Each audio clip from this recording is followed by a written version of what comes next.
হুম। আসসালামু আলাইকুম। আমি মোহাম্মদ আলামিন, ডিপ্লোমা কৃষিবিদ। তো আমি আজকে আসছি একটা টমেটোর প্রজেক্টে, যেটা হলো জলিল ভাইয়ের একটা প্রজেক্ট। খুব সুন্দর একটা টমেটোর প্রজেক্ট দেখতে পাচ্ছেন আমার চোখের সামনে।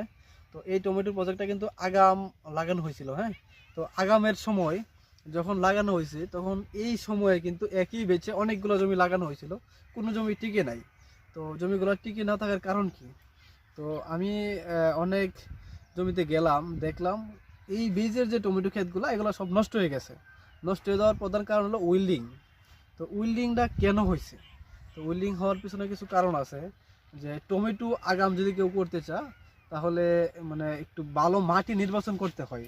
তো ভালো মাটি যদি সে নির্বাচন করতে পারে, তাহলে তার টমেটো ক্ষেত আগামী টিকে থাকে। আর যে ক্ষেতগুলো নষ্ট হয়ে গেছে, এই ক্ষেতগুলা প্রায় অধিকাংশ জমি হইলো আপনার বালু মাটি। তো বালু মাটি থাকার কারণে জমিগুলো নষ্ট হয়ে গেছে। আরেক হলো, কিছু জমি আছে বালু না, বেলে দোআঁশ। তো বেলে দোআঁশ মাটিতে কিন্তু যে সমস্যাটা দেখা দিছে, গাছ মোটামুটি টিকছে, টিকার পরে একটু বড় হয়েছে, পরে গাছ সব মরে গেছে, সব উইল্ডিংয়ে মানে জোরে পড়ে গেছে, একদম নেতায় গেছে। নেতায় যে সব গাছ মারা গেছে। মরে যাওয়ার কারণ হলো এই জমিগুলোতে ছত্রাক ব্যাকটেরিয়া বেশি অ্যাটাক করছিল। এই বছর যে জিনিসটা দেখতে পেলাম আমি, যে উইল্ডিংয়ের যে একটা জীবাণু আছে, ওই জীবাণুটা বেশি সক্রিয় হয়েছে। এই জীবাণুটা সক্রিয় হওয়ার কারণে জমিগুলো নষ্ট হয়ে গেছে। যার জন্য কিন্তু এখন এই বছর টমেটোর দাম কিন্তু এখনও 60-70 টাকা কেজি আছে বাজারে, হ্যাঁ। এবং এই জমিটা টিকে আছে। তো এই জমিটা কীভাবে টিকে আছে, এই জমিটা যেভাবে প্রস্তুত হয়েছে, সেই প্রস্তুতটা আমি আপনাদেরকে বলি আজকে, হ্যাঁ।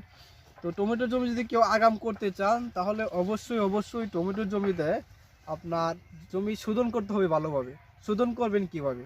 প্রথমে জমিতে ডলোচুন দিবেন। ডলোচুন দিয়া জমিটা একটা কাদা চাষ দিবেন, কাদা চাষ দিয়ে রেখে দিবেন। পরে এই চাষটা মানে এই যে জমিতে পানি দিবেন, পানি দিয়ে